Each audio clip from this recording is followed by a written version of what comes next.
राहुल जी, काला क्या है, किसान या कानून? किसान। क्या? फिर से सोच लीजिए राहुल जी कि काला क्या है, किसान या कानून? कानून।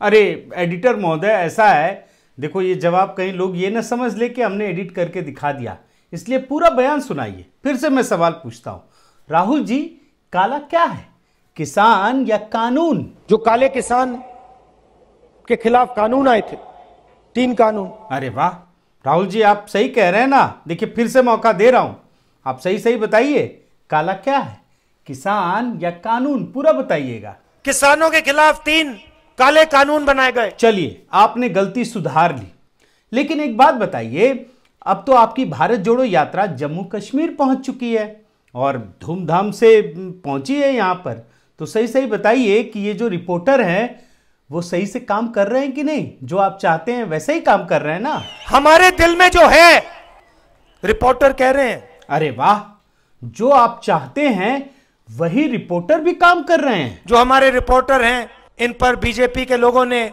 इनके मालिकों ने लगाम लगा रखी है, तो इनको कहना पड़ता है। अरे राहुल भैया, ये तो आपने अपने बयान से ना बड़ा कंफ्यूज कर दिया, आप कंफ्यूजन फैला रहे हैं। तो ये सरकार इस पे कंफ्यूजन में है और मैं चाहता हूं कि ये कंफ्यूजन हटे। अच्छा, आप नहीं, सरकार कंफ्यूजन फैला रही है, तो ठीक है, आप उसी कंफ्यूजन को दूर कर दीजिए, बताइए कुछ। मजे की बात बताता तो हूं। आप मजे की बात बताने वाले हैं? वाह, बता दीजिए, काय एंटरटेनमेंट कम रहे ये भी बता दीजिए। ये आपने स्वेटर क्यों पहन रखा है?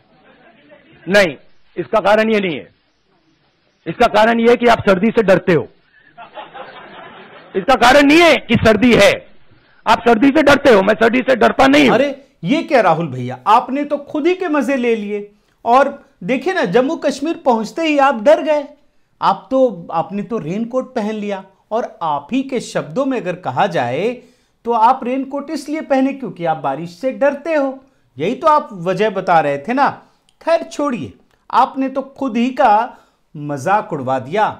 लेकिन एक बात तो है कि जम्मू कश्मीर से जब तक आप बाहर रहे तब तक आपने हिंदुत्व को गालियां दी, और ये जो पुजारी और तपस्वी वाला भेदभाव है ना, वो भी जाहिर करते रहे, याद है ना? ये देश तपस्वियों का है, ये देश पुजारियों का नहीं है। और आखिर में आपने आरएसएस के नाम पर गला काटने तक की बात कह दी थी, देख लीजिए। मैं आरएसएस के ऑफिस में कभी नहीं जा सकता। आप मेरा आपको गला काटना पड़ेगा पहले, मैं नहीं जा सकता। लेकिन जिस धरती पर हजारों लाखों हिंदुओं का कत्लेआम कर दिया गया, उन्हें बाहर भगा दिया गया अपने ही देश से, वहां जाकर आपने सिर झुका दिया। और मैं सर झुकाकर आपकी जमीन में आया हूं। तो जम्मू कश्मीर पहुंचते ही राहुल गांधी का एक खतरनाक अवतार नजर आ रहा है। जो कहानियां दिखाई पड़ रही हैं, जो बयान उन्होंने दिए हैं, वो एक बड़ी साजिश की ओर इशारा करता है, और आज के इस वीडियो में इसी को डिकोड करूंगा। साथियों नमस्कार, मैं हरिश्चंद्र बर्णवाल। राहुल गांधी की भारत जोड़ो यात्रा अब अपने अंतिम चरण में है, जम्मू कश्मीर पहुंच चुकी है। हालांकि एक बड़ा सवाल यह है कि जब तक आर्टिकल 370 बना रहा, तब राहुल गांधी ने भारत जोड़ो यात्रा क्यों नहीं की? जब जम्मू कश्मीर वाकई में अलग थलग था, और जब यह आर्टिकल खत्म कर दिया गया है, तब उन्हें भारत जोड़ो यात्रा की याद आ रही है। हालांकि आज जब यह यात्रा कश्मीर पहुंच चुकी है, तो एक बड़ी कहानी, एक बड़ी साजिश समझ में आती है, और यह संयोग है, प्रयोग है, क्या है, ये आप समझने की कोशिश कीजिएगा। लेकिन जम्मू कश्मीर के लखनपुर में जब यह यात्रा 19 तारीख को पहुंची, 19 जनवरी को, तो उन्होंने मीडिया से बात करते हुए ये बताया कि उनका पूरा परिवार जम्मू कश्मीर में रहता था। सुन लीजिए। ऐसे ही कुछ साल पहले मेरा जो परिवार जम्मू कश्मीर में रहता था, जैसे मैं जम्मू कश्मीर की ओर आया हूं, वैसे ही मेरा परिवार जम्मू कश्मीर से उत्तर प्रदेश गया हो। राहुल गांधी ये सब बताते हुए बहुत इमोशनल हुए जा रहे थे। मैं सोच रहा था, देखो मैं अपने घर वापस जा रहा हूं। अगर आप राहुल गांधी का पूरा बयान सुनेंगे तो आपको इसमें भावनाओं का अतिरेक नजर आएगा।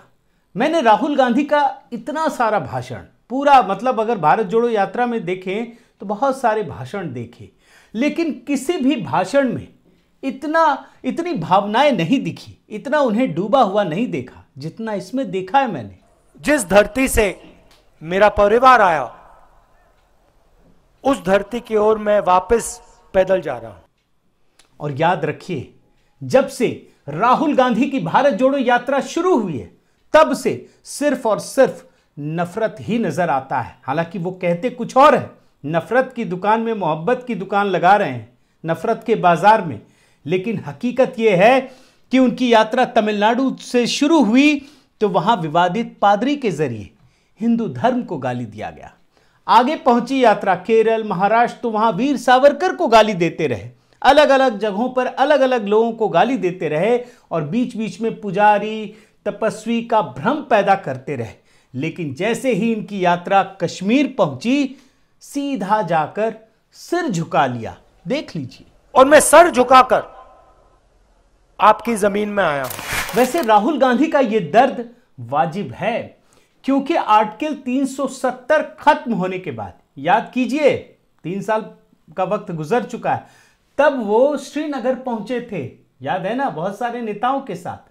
लेकिन उनका श्रीनगर पहुंचना कामयाब नहीं रहा, क्योंकि सुरक्षा बलों ने उन्हें वापस एयरपोर्ट से दिल्ली भेज दिया था।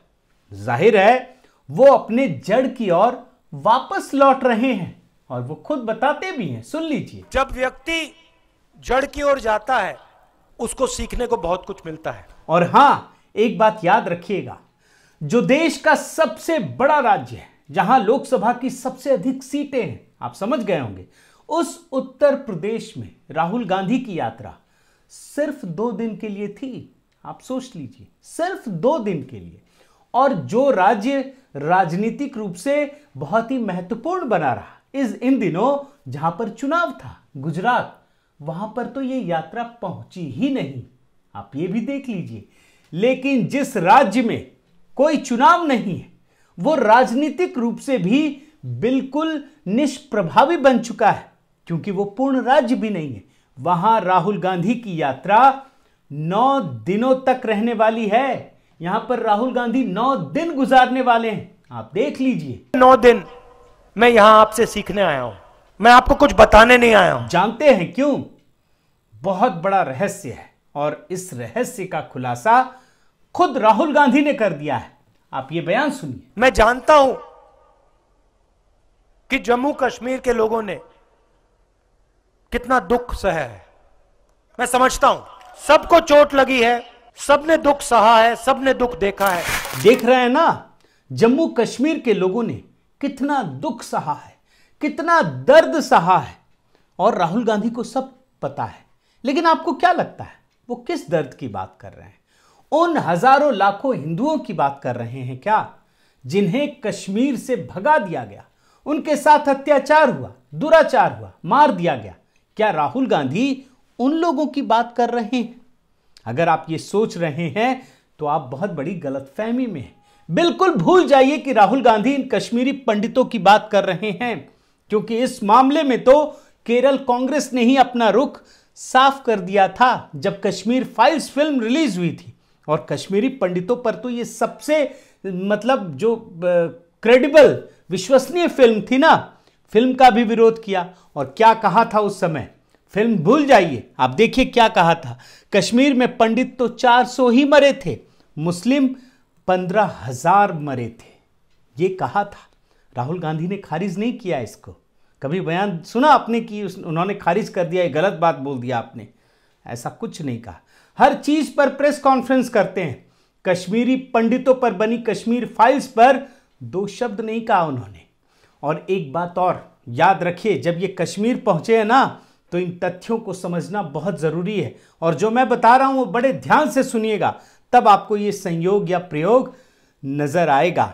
याद रखिए, 19 जनवरी 1990 को ही हिंदुओं का कत्लेआम हुआ था कश्मीर में। 19 जनवरी 1990। और राहुल गांधी ने जम्मू कश्मीर में अपनी एंट्री का दिन कब चुना? यही 19 जनवरी का दिन है। आप देख लीजिए, 19 जनवरी को ही पहुंची है इनकी यात्रा।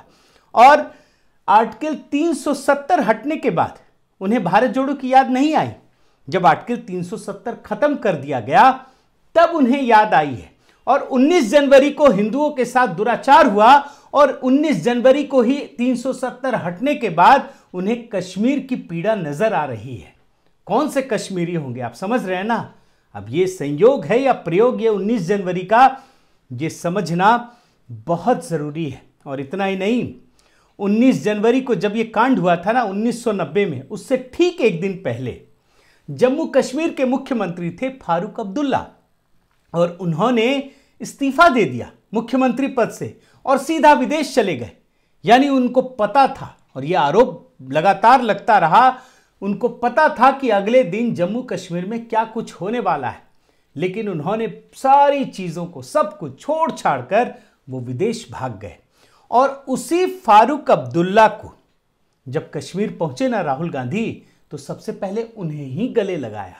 देख लीजिए तस्वीर, वही फारूक अब्दुल्ला हैं, आप बड़े ध्यान से देख लीजिए। और इनके सामने वो कश्मीर की पीड़ा की चर्चा कर रहे हैं। आपको समझ में आना चाहिए कि ये पीड़ा कौन सी है। और ये तो जग जाहिर है ना कि जो कश्मीर के हत्यारे थे उन सबको तो प्रधानमंत्री मनमोहन सिंह के कार्यकाल में पीएमओ तक एक्सेस था, वो जाकर मिलते थे।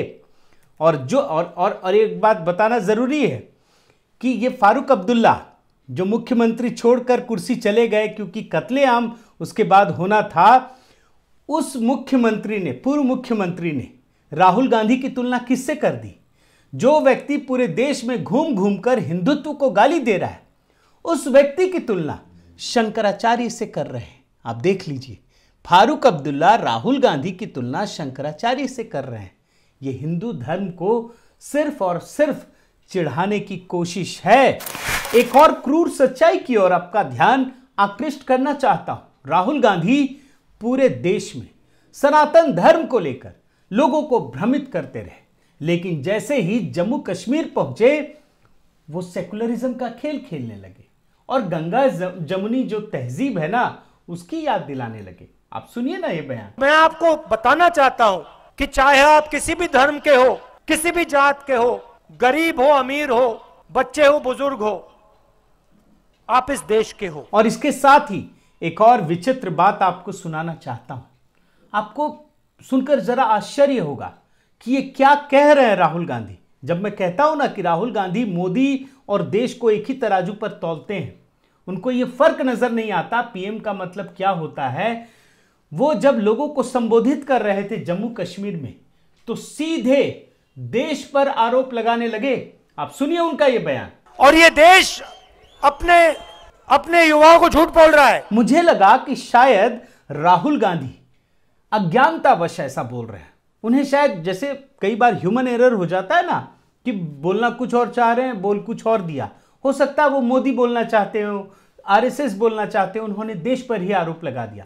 लेकिन मैंने जब उनका बयान आगे सुना तो यकीन मानिए उन्होंने दोबारा इसी शब्द का प्रयोग किया। वो फिर से देश पर ही आरोप लगाते हुए नजर आए। आप सुनिए ये बयान, थोड़ा थोड़ा करके मैं आपको हिस्सा सुना देता हूं। ये देश बच्चों से कहता है इंजीनियर बन सकते हो, लॉयर, आईएएस, सेना, किन करोड़ों बच्चों में से 1-2% इंजीनियर बनेंगे, बाकी बेरोजगार होंगे। साथियों, भारत जोड़ो यात्रा को देखकर एक बड़ी महत्वपूर्ण और बारीक बात नजर आती है, और ये बात ये है कि राहुल गांधी खुद भी मान चुके हैं कि अब प्रधानमंत्री मोदी को उनकी रणनीति के तहत, मतलब विकास के नाम पर, विजन के नाम पर, मिशन के नाम पर हराना संभव नहीं है। वो प्रधानमंत्री मोदी के जितना परिश्रम भी नहीं कर सकते हैं, और इसीलिए उन्होंने अब जो भी रणनीति तैयार की है उसमें वोट पाना नहीं है, उसमें यह भी इच्छा नहीं है कि वो चुनाव जीतकर सीधे प्रधानमंत्री बन जाए, बल्कि उनकी इच्छा यह है कि किसी तरीके से प्रधानमंत्री मोदी के नाम पर पूरे देश को बदनाम कर दिया जाए। उन्होंने मोदी का मतलब सनातन धर्म और इस देश को मान लिया है और लगातार वो इस देश के धर्म को, इस देश की संस्कृति को, इस देश की आत्मा को कुचलने का काम कर रहे हैं। और यकीन मानिए, कश्मीर से कन्याकुमारी, बल्कि कन्याकुमारी से जब से वो चले हैं और कश्मीर तक जितने भी नफरत के बीज उन्होंने बोए होंगे, जब वो फसल तैयार होगी, जब वो फल बनेंगे, तो इस देश का कितना बड़ा नुकसान होगा, ये सोचने और समझने की जरूरत है। बहुत बहुत धन्यवाद। आपसे निवेदन है साथियों कि आप मेरे इस चैनल को जरूर सब्सक्राइब कीजिए, लाइक कीजिए, शेयर कीजिए, कमेंट कीजिए और इस बेल आइकन को प्रेस करना मत भूलिएगा। साथ ही दोस्तों, फेसबुक के भी अपने साथियों से निवेदन है कि आप जरूर मेरे पेज को लाइक कीजिए और फॉलो कीजिए, ताकि आपसे भी वो संवाद नियमित रूप से बना रहे। नमस्कार।